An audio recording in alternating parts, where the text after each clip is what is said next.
Family, after the South African election results were announced, and then we started watching over the events, expecting to see the beginning of coalitions.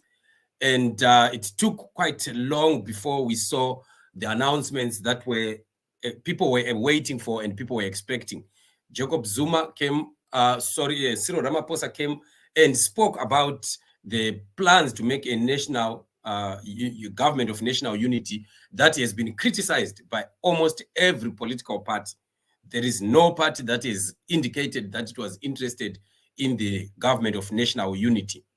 And days continue to move on and on and on. Time is ticking, and something definitely has to be done, because after the announcements of the results, 14 days only are given for them to have sat down with coalition partners or national unity government partners and having agreed, so that by the 17th of this month of June 2024, they are supposed to be in parliament, MPs already voting for the president as well as the Speaker of Parliament.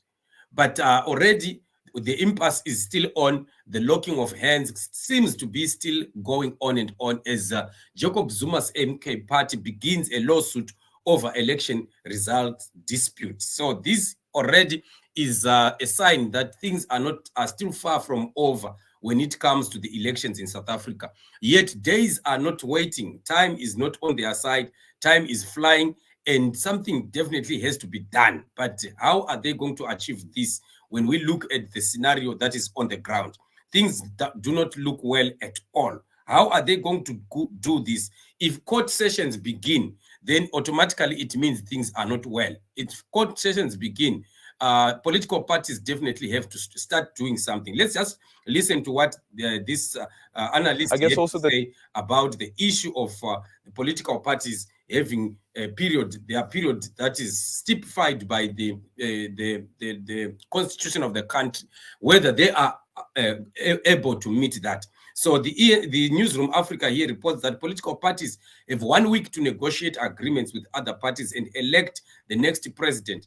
The period is crucial as the nation looks to its leaders for direction and unity. Political analyst Ibrahim Fakey says parties will base negotiations on public and party. I think you want to talk about manifestos. I'm not going to be reading that, but let's just listen to what this political analyst had to say. I guess also the difference between the 1994 government of national unity and this one is that that one was actually legislated and there was an interim constitution in place up until 1996. And then eventually in 1996, the National Party deciding that, listen, we will go and sit on the opposition benches. So what's the difficult task that the ANC faces now? Well, obviously, the context is fundamentally different. In that 94 you had grand societal transition, and as you rightly say, this is somewhat regulated by the then interim constitution.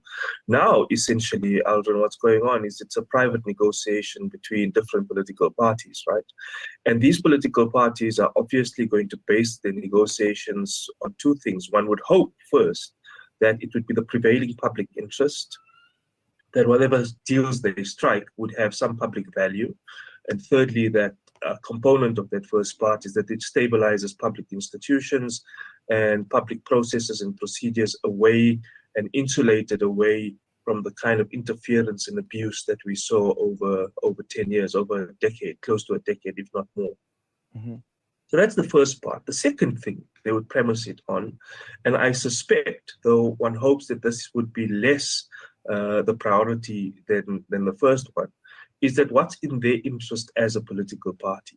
So they go into these negotiations thinking, what do we do about our own prospects come the next local election, but more importantly, the next national election.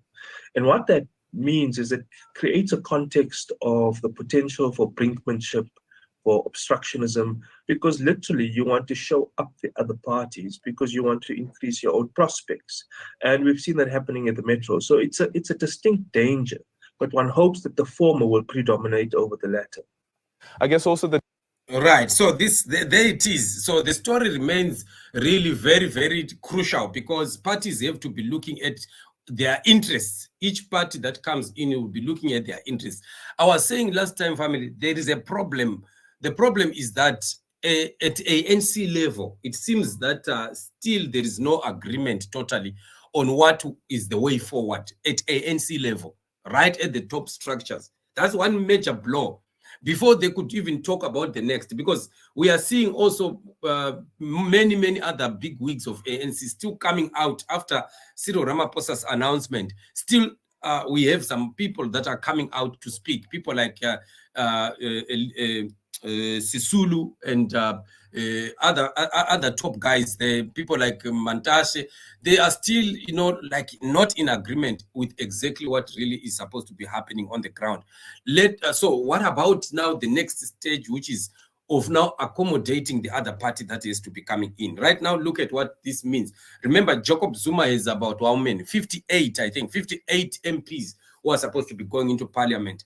And already, these were people that were supposed to be gearing up for the coming 17th of June for the election that are coming. But look at the state in which they are right now. So Umkhonto Wesizwe is still saying MK Party clarifying its position on its attendance in parliament. MK Party has noted with concern some mischievous reports, media reports suggesting that we have changed our stance regarding our decision not to attend parliament due to glaring election rigging by the independent Electoral Commission, which led to massive theft of MK Party votes. We wish to reiterate that our position remains unchanged and that we will attend parliament proceedings only based on the outcomes of the court proceedings. While we deeply respect the will of the people who elected us to serve in parliament in order to change the current neoliberal constitution and believe that our votes and therefore the voice of all our voters are incomplete, attending the first sitting of parliament without all our votes and voices being counted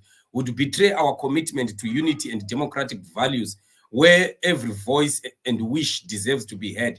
Therefore, MK Party will only consider entering parliament upon the conclusion of our imminent urgent court applications, where we will present sufficient evidence demonstrating that the IEC rigged the election to the detriment of MK Party and other parties. Throughout the election period, MK Party has stood firm on our commitment to political integrity and expedience. Hence, we cannot stand by while crucial institutions like IEC are manipulated for political ends. Our resolve remains strong, and we will continue to fight for the true representation of our voters in parliament and ensure that every voter's desire finds expression in parliament. So there it is. There we have the MK, and that is the statement that they've given. Now, this is a bad one now, because we need these 58 guys in the House of Assembly. They have to be going to vote for the president. They have to go to vote for the Speaker of Parliament. What happens in the event that these guys are not going to come in? And only also Parliament, will it resume without these guys, especially after they have taken their issue to court? Let's say the court application is done, the case is filed, and then maybe a date for adjudication is set. Is Parliament going to sit in the event that this date comes probably after the 17th of June? What is going to be happening? Are we not going to see a derailment again or a delay of the process of parliament again in South Africa? And if it does so, how long will the court be able to give a judgment over this issue? If the court would really grant the wishes of the MK Party, what will then be happening? Then it means probably they will be calling for a recount of votes. That depends with whether the ballots are still available. Remember, there were many ballots that were found in dust bins. You still remember the videos that we've been showing you. Many ballots already disposed, many thrown in the bush, many in the dust bins. So if the physical ballots won't be available, it's another problem again. How will the recounting be judged for if the physical evidence is not on the ground? What will be the result now at the end? Is it going to be some areas, are they going to have election rerun in other areas that are disputed? We don't know what is going to happen. So there is still quite a lot of drama that we are looking forward to happening in South Africa, considering the state of affairs as of now. But it's a bad state, it's a bad situation. We hope they will be quickly able to resolve their issues so that parliament can start to work, people get into offices, and business of government can resume, because the people of South Africa deserve to have the leaders that they have voted for beginning to work for them and bring out, the expectations of the people, masses that have gone out to vote in their numbers. So this is what is happening, family. It's really very, very sad lock of horns that we are seeing in our neighboring country, South Africa. Namodzinika says, greetings, family. Chatufa Chete Chete for unbiased analysis. Thank you so much for the compliment. Sister Judith says, 1 week left. Gorerino South Africa ishatuonesa umandara wa mai watisina kumboona. Yeah, we just hope it is not going to get to the west. Otherwise, it's bad. It's bad. David Mapala says, lichona njani bantu bagiti chatufa hiyo. Hayi siyabonga baba Mapala kunjani ngakuwe ngapho lapho khona sazi ukuthi ungaphi kwendawo kodwa hayi sikufisela inhlanhla lapho khona. Thank you so much for being on the show. Sister Azune says, Maskata akanaka chatufa cheche. Thank you so much. Gogo Bwea is sending a lot of blue hearts there. Thank you for the blue hearts, and thank you so much, family. I'm seeing quite a lot of people on the show. Please greet Chatufa also. I had a very busy weekend, and I wanted to be greeted on Monday. Please just greet me before I sign out. And there is another show coming. Please just give a good morning, good afternoon. What time is it? Okay, it's Central African time, 10:02. Now it's an afternoon. If you are in Africa, please just say good afternoon. It is also good. It's part of our Ubuntu, our own Unu. Wedu kumorosana. Very, very important, family, to do that. Otherwise, no, I'm so grateful for what you are doing on the show, for supporting us, standing with us, and putting your comments, and also liking the show. Thank you so much for doing that. Subscribe for those that have not yet subscribed. Thank you very much, Notando Mdluli, for greeting us. We will continue to be giving you updates. There are more shows that are coming right on the platform here before we cross over to Chatufa television production for the main topics that we have for the day. Otherwise, the 7:30 bulletin is going to be there. Don't miss it. It's going to be coming hot. We are going to be discussing more and more very, very important subjects that we are seeing happening around our country and in the neighboring countries. Thank you very much for joining me on the show. You are blessed.